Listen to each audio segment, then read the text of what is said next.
What's up, everybody? Welcome back to another episode of Rams Brothers. I'm your host, Dean, and I'm joined, as always, by my brother and the other great host of this show, Nick. And Nick, we're talking coaching replacements. Raheem Morris is now the head coach for the Atlanta Falcons. We thought it was going to be Bill Belichick, but it's Coach Ra. First and most importantly, Nick, though, how are you, my good brother? I'm good. It's crazy because it felt like everybody was guaranteeing Bill Belichick to the Falcons. He had 2 interviews, and people were like, "Oh, why does he need 2? The 6-time Super Bowl champ." And then you start looking at it, and you're like, "Well, Raheem Morris is a lot younger. It's somebody that you can sign off for like a long period of time." And Belichick, it's like, I don't know. It's just really interesting. I'm good though, Dean. I'm good. I'm very good. I don't know if you're as good as Coach Ra and also Zac Robinson, who just signed on. He was the pass game coordinator for the Rams. He signed on to be Coach Ra's offensive coordinator. He also had his second baby. So he simultaneously signed a contract to get a promotion and had a second child. So congratulations to Zac Robinson. But like the tandem, Raheem Morris being in Atlanta previously, having the relationship with Arthur Smith, it makes so much sense. It made a lot of sense for the culture that they're trying to build, to be able to kind of bring in and nurture a new quarterback and build a new chemistry and a new foundation. I think that's all to come. And I'm really excited for Raheem Morris to be able to have the opportunity. One, because he has definitely earned it. He's gotten endorsements from front offices. He's gotten endorsements from other coaches around the league. But also the other element of it is the scheme is going to change, right? Like you're potentially going to bring in a new defensive coordinator. And for all the Rams fans that disagree with Raheem Morris' scheme and the bend don't break defense, you have an opportunity with Dennard Wilson coming into the building next weekend, who could potentially change the scheme and bring in some personnel from the Ravens, as they have 6 defensive backs, 1 safety, and 5 cornerbacks who are all unrestricted free agents this offseason. So to me, like, that is probably where the strategy is going to go, and it may work out best case scenario for Rams fans who want a new scheme and want a new system. Yeah, I think a lot of what Raheem did was use the best pieces possible and create a scheme around that, because he's a well-versed coach. He has been like throughout a lot of different kinds of schemes of defense throughout his career. So to me, that him being able to adapt with what we had best and worked on the team, and then obviously when you have Jalen Ramsey and Aaron Donald, you can kind of the field gets a lot smaller. But still, it's going to be exciting. I think we're probably going to bring in somebody that's going to be blitzing more than we saw with Raheem, especially with kind of how the quarterbacks have been, where it's like if you bring a blitz, some people just can't handle it. Blitzing, pressing more at the line of scrimmage, all details that a better linebacker play, more consistent linebacker play. I feel like those are all things that will come within a new scheme. But like with Raheem Morris transitioning over to the Atlanta Falcons, with the Rams getting a new scheme or potentially a new defensive coordinator, there's a lot of names on the table. And we kind of put this feeler out there yesterday just to see where we thought a lot of the heads were, like what direction do we want the Rams to go in terms of defensive coordinator? Because there's a lot of options. We talked about Dennard Wilson. So Dennard Wilson, the defensive backs coach right now for the Baltimore Ravens. And when you look at the teams that he's interviewing with, it's the Rams, the Titans. He's in his second interview with the Giants. So I think Dennard Wilson, having experience not only with the Eagles, but I think with the Jets, also with the St. Louis Rams, and having a pre-existing relationship dating back with Les Snead, and the personnel that he could potentially bring in, as well as other staff members. To me, I feel like this is the hire that would make the most sense, right? They're coming off of a top secondary in 2 consistent years. We saw what they did to San Francisco. And Nick, you mentioned in the last episode how important it is to be built to win within your own division. And the way that they were able to kind of put a cap on San Francisco's offense with that match zone coverage, being able to negate all that pre-snap movement, I think is extremely valuable in a new system and with a new defensive coordinator in a new scheme. So if you can build it that way and be able to combat some of the high-powered offenses in this league, it'll simultaneously be able to make your offense better because you're going to be practicing against it every single week. So you include those elements and you feel like the team holistically can get better just from this one hire. Yeah, it's also just like exciting. It feels like every time we brought in a new defensive coordinator, things have shaken up for the better. I mean, Wade Phillips to Brandon Staley when they had like the best defense we've ever seen. And then Raheem Morris, who's the defense that allows them to get over the top. So, I mean, it's going to be a fun offseason, especially when you're a team that went above and beyond expectations Yeah, this year. I'm interested to see where McVay's mental is going to go, like what direction it trends towards, because he was obsessed with Vic Fangio and the Vic Fangio defense coming out of Yeah. the 2018 season and 2019 and 2020, and the way that they were able to negate a lot of their offensive firepower. And now, I'm wondering if he's just going to move in a different direction. One, because there's other personnel that are available that will be able to fill out the back end of the roster, but also because I feel like Dennard Wilson is a candidate to bring in other staff members. Like that's huge, because there are other vacancies on this coaching staff now. Eric Henderson's at USC. He's a co-defensive coordinator at USC right now. And I think he's also an assistant to the head coach and a defensive line coach. So Coach Henny's got a big responsibility over at USC. The Rams' tight end coach, Nick Caley, is interviewing for the Patriots offensive coordinator position. And with Nick Caley traveled Jeremy Springer, who's our assistant special teams coordinator. So they're all going to be in New England having dinner tonight. And then tomorrow they're going to go on their formal interviews. So it's like other staff members across the coaching staff are going to get poached. Chris Shula was interviewing for positions. And Sean McVay historically has gotten his staff poached. So Yeah. he's like an egg at a buffet, constantly staff getting poached. So Egg at a buffet. John Wolford actually wrote an article recently that I was poking my head in, and he was just discussing about how like the trunk of the McVay tree has spawned so many different branches, because when you're that good, you know you're going to have people on your staff that are going to be pulled away from you because they want to replicate it. The whole thing with the Vic Fangio defense, though, is just incredibly interesting, because it was the defense that proved how to beat his version of like offense and can keep up with his mind.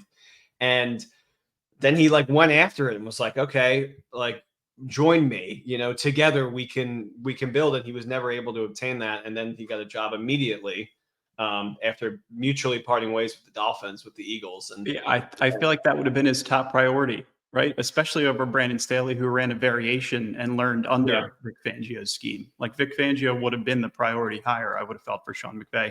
But like Nick, to your point, coaches that have been taken off of the Rams coaching staff. So 5 of his former assistants have been named NFL head coaches: Matt LaFleur, Zach Taylor, Brandon Staley, Kevin O'Connell, and now Raheem Morris. And like, look at the legitimacy of all these coaches. Matt LaFleur, two NFC championships. Zach Taylor, a Super Bowl appearance. Brandon Staley, we'll skip over that one. Kevin O'Connell had like one of the greatest regular seasons for the Vikings ever. Like, you know, all just really good. And then also coordinators too. Like you're looking at Shane Waldron, Wes Phillips, Wade Phillips' son, Ejiro Evero, who is definitely a top defensive coordinator candidate. He was one of our top defensive coordinator candidates last year if we thought Raheem Morris was going to leave, and he was a finalist for the Indianapolis job, didn't get it. Now he's the head coach of the Falcons. Joe Barry, Matt Daniels, Raheem Morris, and also Zac Robinson. So coordinators that have continued to rise and get positions. It's insanely impressive. I talked about Ejiro Evero would be an insanely good defensive mind to bring back into the building, is different schematically from the Vic Fangio and Brandon Staley and Raheem Morris scheme. He'd be able to add some of his nuances on top and layer it into a defense that was pretty productive this year. We talked about Brandon Staley. Nick, what is your pulse on Brandon Staley right now? Are you entirely out because you're kind of kicking the tires on an old piece, or are you kind of interested still? I think most Rams fans would say they would love to bring him back, because they're not looking at what he did with the Chargers. They're remembering the 2020 season where the defense is what made us such a powerful unit, and under Sean McVay, which is just very weird to say. But I think he's probably going to go somewhere else. I don't think he wants to go right back to where he was. He probably wants to change. He wants to get back to being a head coach. And I think falling right back into the Rams isn't going to be his top priority, especially since it's like he's in the same building he's been in since he was an LA Ram. So my thought process is he probably goes to the Packers, because that's where all like the smoke is. So I was thinking the same thing. It's probably going to come down to the Packers and Rams as his 2 final decisions. And if he goes with Green Bay, I think they got 2 great situations there with 2 great head coaches that he's very familiar with. Probably a win-win situation for a coach who was kind of laughed out of his job. Do you want him back? Towards the end. I'm interested in it. I feel like the league is moving so fast. And when I watch Baltimore's defense and the way that they're able to swarm around the ball in their secondary, which is a unit that we really need to improve. Like, I feel like our pass rushers, we could add a top talent on the defensive line and be a much improved defensive line as a holistic unit. But the secondary is going to need personnel and scheme adjustments. And I feel like with that comes Dennard Wilson. I don't know if you're going to get that continuously with Brandon Staley or Vic Fangio because we see what they like to do with their secondary. Yeah, to me, Dennard Wilson is a step to progress, to change, to adapting. Vic Fangio and Brandon Staley are kind of like cut of the same cloth, where it's just we've seen it. When they have great personnel, they're going to be good, right? But even with great personnel, like the Eagles brought in Vic Fangio as like a defensive mind, like week of the Super Bowl to like help them figure out a scheme to beat Patrick Mahomes, and it wasn't good enough, Yeah, I remember. Actually, that's a good memory. I totally forgot about that. Yeah, I'm so like it was obvious that if it wasn't going to work out in Miami, he was probably going to go right to Philly anyway. Part of the reason why that hire happened so fast, though, in Philadelphia, right? Like, because it was like he's fired or they parted ways, and he was hired the next day. Yeah, that makes a ton of sense. Good context there. There's a couple of other guys that I want to just kind of keep on everybody's radar. Aiden Durde from the Dallas Cowboys, the defensive line coach. Action shot. You see how impressive, and we need that kind of credibility on our defensive line in terms of coaches. So if you're able to kind of carry that as a defensive coordinator and also bring it to the defensive line, would be highly useful. Also, you see how they leverage their key personnel in Micah Parsons. You move him all over the field. You probably get a player like that in the offseason that's similar, and you could utilize him in a similar way. But again, build around that Dan Quinn defense, which is a little bit scary, right? So the finalist for the Seattle job might be Dan Quinn. And then is there another coach that we feel like is still interviewing for Seattle? Mike Vrabel. Yeah, there's Vrabel. And you know what? Vrabel, if Mike Vrabel doesn't get a job, it's Ejiro Evero. Evero is also in his second interview for Seattle right now. I'm just so happy Seattle didn't take Raheem Morris. I don't even know if they like where that whole process was, but that would have just pissed me off. They always vote from us. I entirely agree. And with Evero too, like if he doesn't get the job for Seattle, this is definitely a top candidate. And then I'll have revenge against Seattle, and I'll have good juju coming back into the Rams' building with the ambition to go get another head coaching job. Vrabel would be kind of the same boat, to where you're like, okay, he can get back on the right track. He can coach a great defense with the Rams and find himself back in a head coaching position in 365 days. And then Wink Martindale is the other one that a lot of people like. I'm surprised over the fact that this many people are kind of on board with Wink, but it's because of the way that he utilizes fronts and the way that he brings pressure. Yeah, I don't know.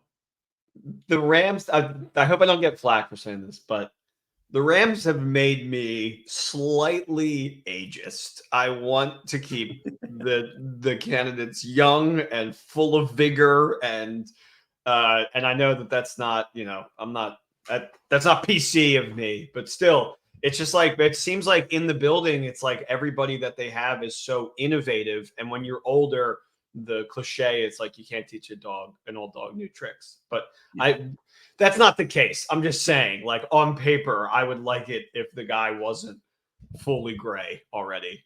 That's all. I get it. It's the reason why we got some criticism for talking about Odell Beckham Jr. and Greg Zuerlein in the last episode. Because, you don't want to bring back old dogs. You can't teach them new tricks. But in these kind of situations, if you could fit them under a salary cap, they could be a missing piece. Or especially with a coordinator, you can bring somebody in the building that has aspirations to be a head coach again. But Nick also is filled with piss and vinegar, as you mentioned, and just kind of wants to be a part of this foundation, the energy that's within the building, and this kind of young, being able to kind of mold, work with other coaches, other players, and create this new career path for yourself in Sean McVay's building. I feel like that's the opportunity that being a Rams coach offers. So I'm not just saying this for clicks, because I think that there's a possibility that Bill Belichick finds his way as a defensive coordinator for a year. I don't think so. No, the report this morning was from Rappaport. The report this morning is that he's going to go into TV for a year.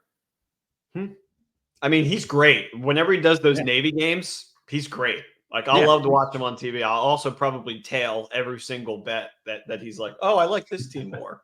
Yeah. He could do a number of things. I just don't think that the greatest head coach in the history of football is ever going to just coach one single unit. I mean, how he has the amazing responsibility of a head coach, of a GM, front office. Like, he does everything. I can't imagine he would just downscale and be like, I'll take the defense. Yeah, I know, but I feel like that would be so. He would be the number one candidate next year, guaranteed. Yeah. I think, absolutely, because then if you're showing that you can like humble yourself. It's like, yeah, I won 6 Super Bowls. Now I'm just like I'm working about purely defensive mind, and I can worry about that, and I can help this team win another Super Bowl. And hey, he could. I mean, if he got a ring as a defensive coordinator, would people like? Is that like a bubble Mickey Mouse ring? Yeah, it is. It is. You don't get the wins. Like, he's going after the all-time wins record as a head coach. Right. He doesn't get the win credibility. Right. He doesn't get. I would count that ring though. No. Personally. Personally, give yourself as many wins as you can give yourself. It's the off season. We need as many wins as we can get. Defensive coordinators get rings. Yeah, no, I know they get rings. They just don't get full credit for bringing the team to the promised land the same way that the head coach does. The head coach has more responsibility. Credit is overrated than anyone. Yeah. Ask anybody that works in the film industry. Nobody watches them anyway. That's true. If you guys are enjoying the podcast, make sure that you ram it. Talking about everything, anything in between the lines, outside of the lines, Rams related, coaches, players, anything. We're here. Okay. So real quick, with the last minute of the pod, I'm gonna show everybody what I just purchased yesterday at a garage sale for $1. And I need I knew when Nick was showing me the differences of the 2 jerseys before the episode started, and I'm thinking to myself, there's no way we do the whole episode and he doesn't whip them both out. So So did this happen to you? If you're listening on Spotify or Apple or wherever you get your pods, if you're not watching on YouTube, sorry, you're just gonna have to pretend like you can see what's going on. So yesterday, garage sale in my neighborhood, there's a Goff bone jersey. And I'm like, oh my God, it's a sign. They're going to win tomorrow. How much? And the lady was like, $1. And I was like, still sold. I'll take a Goff jersey for $1. Pretty good condition too. I don't know if you'll be able to see it, but the bone is like a little more cream versus this Stafford jersey I have. Oh God, the picture quality is not doing any justice. This is a sign that you need to get a higher quality camera. Yeah, I mean, that's true. But you have to trust me. This Goff jersey is like a little more cream. And I wanted to ask Rams fans, if you bought an early bone jersey and you now have another one, is the color different? Because this doesn't look fake to me. It looks as real as it can get. What do we come up with? That they originally released a bone jersey, but it was like actually cream colored, and then they re-released the bone jersey to make it more bone? Like, yeah, that's my only thought process. Or this is just an incredible, like, amazing fake replica. But I just don't think that's the case. That's funny. Oh, so I'm gonna guess you're repping number 16 today. Yeah. I'm heavy Lions. I hate the Niners. I love Goff. So everybody that is a Rams fan should be rooting against the San Francisco 49ers. But if you're rooting against the Lions, whatever. No, it's not whatever, because one of them is not in our division. Like, right. I don't care if you have piss poor, relations with Jared Goff personally. But still, like, you don't want to see the Niners win a Super Bowl. Never. Our second favorite team is always the team that's playing against the 49ers. Yes. Always. Signing off. Enjoy your championship Sunday. Did anybody tweet at you a Nintendo thing or no? No. So nobody wins the giveaway. New giveaway this weekend. Tweet at Nick anything Rams related or Nintendo related, and you get a free sticker. Wow. Free sticker. Deal? Deal. Cheers. Signing off. Talk to you guys soon.